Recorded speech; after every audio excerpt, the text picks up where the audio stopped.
Quand le cœur s'arrête, il faut réagir vite et bien. On voit ça tout de suite avec mes invités.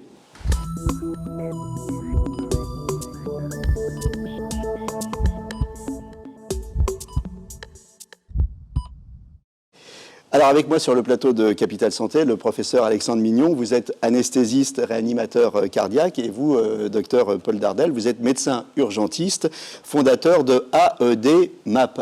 AED, c'est ça un AED, c'est automatique external défibrillateur. Je le montre, on y reviendra après au défibrillateur. Très important, il faut qu'on en ait de plus en plus. Alexandre Mignon, les arrêts cardiaques, 50 000 décès par an? Oui, 50 000 victimes d'un arrêt cardiaque en France. En France, oui. Beaucoup plus dans les autres. C'est énorme. C'est énorme, c'est un chiffre très important. Et c'est un chiffre qu'on pourrait améliorer. Le pronostic de l'arrêt cardiaque peut être radicalement amélioré par des choses simples. Alors notamment en reconnaissant les signes d'un arrêt cardiaque. Alors les signes qui ne trompent pas, qu'est-ce que c'est? Les signes qui ne trompent pas, nous sommes ici, puis d'un seul coup, brutalement, l'un de nous perd connaissance, tombe, le plus souvent sans retenue. Brutalement. Et très brutalement, et va ne plus répondre à des ordres simples. Quand on s'approche de lui, qu'on le stimule, et éventuellement un peu de manière soutenue, serrez-moi la main, qu'est-ce qui vous arrive? Et la personne ne répond plus. Le cœur s'est arrêté, il n'y a plus de sang qui va jusqu'à son cerveau, il n'y a plus de réactivité cérébrale, il n'y a plus de réponse à des ordres simples. Ça, c'est quelque chose qui se voit très facilement. Et il ne respire plus aussi. Et la deuxième étape, c'est que sa respiration s'est arrêtée. Alors la respiration s'est arrêtée. Comment on voit que la respiration s'est arrêtée? Parce que pour des gens qui ne sont pas des médecins, comment on voit? C'est évidemment beaucoup plus compliqué de voir quelqu'un s'arrêter de respirer, surtout quand on n'est pas médecin et pas formé. Donc en pratique, il y a un geste, c'est de s'approcher de la victime, de mettre son oreille au-dessus de sa bouche et de faire trois choses. La première chose, de voir si le thorax se soulève ou non. La deuxième, c'est d'entendre s'il y a ou non un souffle. Et la troisième, c'est de sentir s'il y a ou non un souffle au niveau de son oreille. Et donc, parfois, également, il y a ce qu'on appelle des respirations, et je ne veux pas complexifier le message, mais qu'on appelle des agonies, des gaspes, qui font très très peur, qui sont voilà. Qui sont très inquiétants. Vous le faites bien, le gasp. J'en ai malheureusement vu de nombreux. Et dans ce contexte d'une personne qui brutalement ne répond plus et ne respire plus, il n'y a pas d'autre diagnostic. Alors, vous m'avez dit en préparant l'émission, on ne se pose pas de questions, un enfant pourrait faire le diagnostic, chute brutale sans retenue, plus de respiration et une personne qui ne répond pas, c'est un arrêt cardiaque. C'est un arrêt cardiaque, on ne se pose aucune question. On se rappelle de certaines images qui ont choqué, qui ont heurté. Celle par exemple d'un joueur de foot célèbre de l'équipe du Cameroun qui, alors que c'était filmé aux heures de grande écoute, tombe sur le terrain violemment, tellement violemment que sa tête heurte vraiment brutalement le sol, les yeux révulsés, ne respire plus, ne parle plus. Il est mort. Il n'y a pas d'autre diagnostic. Qu'est-ce que c'est les autres possibilités? Une hypoglycémie, on manque de sucre. Un malaise vagal, on est un peu fatigué, on est un peu ému. On voit venir le malaise, donc on se retient. On fait un début on réagit. Absolument. On fait un début d'accident vasculaire cérébral. On ne parle pas bien, mais on a encore une relation et on a encore la capacité d'effectuer répondre à des ordres très simples. Dans l'arrêt cardiaque, il n'y a plus de réponse. Il n'y a plus de son, il n'y a plus d'image. Alors, arrêt cardiaque, ça ne veut pas dire pour autant que le cœur n'a plus d'activité électrique. C'est pour ça qu'il est encore temps d'agir un petit peu, c'est ça? Exactement. Donc en pratique, le cœur, c'est une pompe intelligente qui va battre 100 années de votre vie idéalement, à peu près 60 battements par minute, et il va éjecter environ 80 millilitres de sang dans notre circulation pour amener du sang au cœur d'abord, puis au cerveau, puis aux autres organes. Et à un moment donné, il y a un bug. Exactement comme votre ordinateur se fige, votre application, elle n'avance plus, vous essayez de la faire avancer, c'est fini. Qu'est-ce qui se passe? En fait, la pile électrique, ce qui active le cœur, bug. Et à ce moment-là, il n'y a plus l'activité mécanique, mais il y a encore cette activité électrique. Et c'est là où on dit que le cœur, il fibrile. Le cœur fibrille. On a des images, je crois. C'est intéressant qu'on puisse vous montrer les images. Le cœur, en fait, il ne bat plus de manière... C'est-à-dire, c'est plus... C'est plus ça. C'est comme ça, et donc c'est inopérant. Exactement. Ça ne pompe plus de sang et ça n'en envoie plus. Ça n'envoie plus de sang. Et donc en pratique, ça c'est très très mauvais. Pourquoi? Parce que le cœur n'envoie plus de sang au cœur lui-même. Or pour que le cœur reparte, il faudrait qu'il soit bien oxygéné et donc qu'il reçoive du sang. Et la deuxième, il n'envoie plus de sang au cerveau. Et plus ça dure longtemps, plus c'est inquiétant. Parce qu'effectivement, si dans les minutes qui viennent... Il y a un chiffre inquiétant, c'est 10% de chances de survie en moins perdu chaque minute qui passe. Donc au bout de 10 minutes, 10...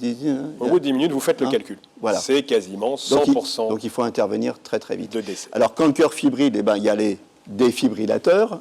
On va y revenir plus tard, mais c'est important que les uns et les autres s'équipent. Alors, les bons gestes, qu'est-ce que c'est? Alors, les bons gestes, on a insisté sur le point important qui est celui du diagnostic. Sensibiliser l'ensemble des individus sur notre pays de 7 à 77 ans, comme on disait et comme on chantait, de sorte que les gens n'hésitent pas. Il y a des enfants qui sauvent leurs parents. Mais des enfants ont sauvé leurs parents et leurs grands-parents. Bien sûr, donc le diagnostic, il est simple. Le diagnostic est simple et il faut simplement en parler, il ne faut pas avoir peur d'en parler. D'accord. Diagnostic, bon geste. La deuxième chose, l'appel. Appel des secours. Parce que si on n'appelle pas, on ne fera rien tout seul. Alors certes, il y a de plus en plus de défibrillateurs. Si on a la chance, comme sur le plateau, d'en avoir un ici, peut-être que le choc pourra éventuellement vous faire revenir très très vite à la vie, mais il faudra quand même que vous soyez pris en charge. On appelle les secours, 15-18. Bon, par contre, les secours, ils vont mettre 12-13 minutes à arriver. En moyenne, en France. Donc on attaque 15 minutes avant qu'un secours avec une équipe médicale à son bord soit auprès de vous. Voilà. Et comme vous l'avez bien mentionné, puisque chaque minute qui passe, nous perdons 10% de chances de survivre, s'ils ne sont pas arrivés dans les 10 premières minutes, c'est foutu. C'est foutu.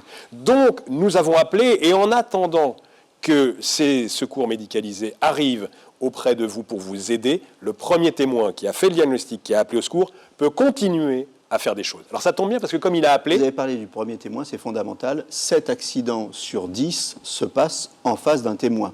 Absolument. Donc il y a plein de gens qui pourraient être sauvés. Il y a plein de gens qui pourraient appeler et qui pourraient appeler plus vite surtout. Parce qu'en général, ils finissent par appeler, mais ils ont mis du temps, ils ont hésité, ils ont eu peur. Les gens ont peur. Nous avons besoin de changer la philosophie générale dans cette situation et qu'ils soient plus proactifs. Donc on appelle les secours, 15-18, et on attaque tout de suite le massage cardiaque. Le massage cardiaque. Le massage cardiaque, c'est quoi? C'est d'appuyer les deux mains au milieu du thorax. Ce n'est pas la peine de prendre un double décimètre pour mesurer précisément. Donc le thorax est fait d'un os qui s'appelle le sternum, voilà, à la base. Qui s'étend de la base du thorax jusqu'au creux qui est ici. On se met au milieu avec ses mains et on appuie fort en plein milieu à une bonne fréquence qui est d'environ 100 fois 100 battements par minute. Ça rappelle une chanson. On va y revenir. On y reviendra. Ouais. Et on appuie fort, et surtout, on essaye de jamais s'arrêter, 100 fois par minute, on appuie fort, donc on demande de l'aide parce qu'on s'épuise. Et on le sait, au bout de 2 minutes, les gens sont fatigués. Et donc, si on est nombreux, on essaie d'organiser une rotation, mais la plus rapide possible, de sorte qu'il y ait le moins de temps dans lequel le patient n'est pas massé. Et très vite, on cherche un défibrillateur, et c'est là où on se tourne vers vous, docteur Dardel. Donc en 2007, il y avait 10 000 défibrillateurs en France. En 2017, il y en a presque 150 000. Et vous avez fait une application qui s'appelle Staying Alive, qui recense tout ça. Alors pourquoi Staying Alive? Alors l'application, en effet, Staying Alive existe depuis maintenant 2010, donc elle a 8 ans. Et on l'a appelé Staying Alive parce que Staying Alive, à la fois, veut bien dire rester en vie, donc le message est clair, mais aussi parce que le rythme de la chanson bien connue des Bee Gees est entre 100 et 120 par minute, et c'est le rythme du massage cardiaque. Et c'est le rythme du massage cardiaque, c'est pour ça que l'application s'appelle Staying Alive. Alors cette appli, elle est disponible sur, vous avez votre iPhone, on va voir des captures d'écran à l'image, mais elle est disponible, montrez-le à la caméra, voilà, sur iPhone, Android, voilà. Elle parle 18 langues, c'est ça, et elle vous géolocalise. En fait, c'est une application qui est extrêmement simple à utiliser, vous l'avez dit, c'est une application gratuite, gratuite iPhone, Android, c'est important de le mentionner. Qui, quand vous allez la lancer, va vous géolocaliser et vous afficher les 10 défibrillateurs les plus proches de vous, où que vous soyez, et vous donnez ensuite le chemin le plus court pour aller chercher le défibrillateur le plus proche. Elle géolocalise les défibrillateurs, mais aussi ce que vous appelez les bons samaritains. Alors, les bons samaritains, qu'est-ce que c'est un bon samaritain? Les bons samaritains, c'est quand on écoute ce que vient de dire le professeur Mignon et ce que vous avez rappelé, c'est-à-dire 4 minutes pour agir, les secours mettent plus de 10 minutes pour arriver, donc si on ne fait rien, les gens vont mourir. Et d'ailleurs, en France, 9 personnes sur 10 meurent de leur arrêt cardiaque. Donc le bon samaritain, c'est de se dire, de développer un service qui mobilise les citoyens pour, en attendant l'arrivée des secours officiels, démarrer le massage cardiaque qui change tout, ou éventuellement amener un défibrillateur. Donc le Bon Samaritain, c'est un service que nous avons développé en partenariat avec les pompiers de Paris et qui maintenant est utilisé dans plus de 15 départements français par les pompiers et les SAMU, qui permet d'envoyer des secouristes volontaires, donc des gens formés au premier secours, qui sont volontaires et qui vont être géolocalisés en cas d'urgence par les acteurs de l'urgence. Donc je suis Bon Samaritain, il faut avoir un brevet de secouriste pour ça? Il faut avoir pas forcément un brevet de secouriste, il faut avoir Une suivi initiation. une initiation, une formation au geste Une de premier initiation, secours. c'est une demi-journée, une journée. Oui, les initiations aujourd'hui faites par la Protection civile ou la Croix-Rouge, c'est 2 heures. Oui. Les pompiers Donc, en font aussi. donc, tout le monde peut le faire. Tout le monde peut Ok. le faire. Je suis bon samaritain, je suis dans la zone, je reçois une alerte. Seuls les bons samaritains dans la zone reçoivent une alerte, à moins de 500 mètres, c'est ça? Absolument. En fait, l'opérateur, pompier ou SAMU va décider du rayon dans lequel il cherche des bons samaritains et vous serez alerté sur votre téléphone par une notification comme les dépêches qui vont vous dire que la France gagne la Coupe du Monde, par exemple, qui va vous tomber sur votre téléphone, Et là, que celui-ci soit allumé ou c'est un éteint. peu comme Uber, je prends la course, hein, donc là je prends l'urgence, je cours, j'attaque le massage cardiaque et d'autres bons samaritains peuvent venir avec un défibrillateur, en relais, hein, c'est ça le Absolument. principe. Le système alerte plusieurs bons samaritains, on ne se contente pas d'en appeler un. En fait, les 2 premiers bons samaritains les plus proches sont envoyés directement vers la victime pour démarrer le massage cardiaque qui est clé. Et le 3e bon samaritain est envoyé chercher le défibrillateur le plus proche pour l'amener sur les lieux et donner un choc le cas échéant. L'idée de tout ça, formation au diagnostic rapide, et puis les bons samaritains, l'idée de tout ça, c'est de mettre toutes les chances du côté de la victime pour gagner du temps. Hein. Absolument. C'est le point clé. Hein. Donc là, si vous voulez, reprenons un peu juste sur le concept de la défibrillation qui est fondamental. C'est que quand votre cœur fibrille, vous n'avez plus d'activité mécanique du cœur, vous avez encore de l'activité électrique. Ça ne va pas durer longtemps. Parce que comme le cœur n'est pas perfusé, au bout d'une dizaine de minutes, les fameux 10 minutes au-delà duquel il y a quasiment plat de survie, le tracé électrique va disparaître et c'est ce qu'on appelle le tracé plat, que vous voyez dans toutes les séries. Et là, on peut faire ce et là, qu'on veut, alors là, de toute façon... Non, comme médecin, nous, on continue à faire des choses en espérant qu'on va faire repartir des choses. Mais en général, c'est quand même mal barré. Et puis, il y aura des séquelles. Et il y a derrière. effectivement le risque Combien derrière qu'il y ait des séquelles. de vies sauvées aujourd'hui? Depuis qu'on a lancé le service, début 2017, on a déjà plusieurs dizaines de vies sauvées et on a une communauté de bons samaritains qui est de plus de 25 000 volontaires inscrits et qui continue à grandir à un rythme soutenu. Oui. Alors, on rappelle le nom de l'application. Hein, Staying Alive. Donc, pour s'inscrire en tant que bon samaritain, on va sur un site internet. On va soit sur le site de Staying Alive, qui est stayingalive.org, soit sur le site des bons samaritains, qui est bon-samaritain.org. Voilà. Hein, c'est important hein, que chacun soit formé. Alors, avant de se quitter, hein, moi je résume quelques infos essentielles. Le nom de l'appli, on l'a dit, on ne dira jamais assez, Staying Alive, restez vivant. Important, le premier témoin joue un rôle capital. Hein, c'est lui qui diagnostique immédiat et puis qui va déclencher toute la chaîne des secours. Important, 1 minute de perdu, c'est 10% de chance de survie en moins. Hein, donc on ne perd pas même 30 secondes. On y va, on fonce. On fonce si quelqu'un tombe sans retenue, d'un coup comme ça. Si quelqu'un ne répond plus à aucune sollicitation, s'il ne respire plus, vous nous avez dit, on met son oreille à côté, on regarde si la poitrine bouge, si on entend un souffle. Alors, dans ces cas-là, on ne se pose pas de questions. C'est un arrêt cardiaque. 4 bons gestes à faire. On appelle les secours, 15 ou 18.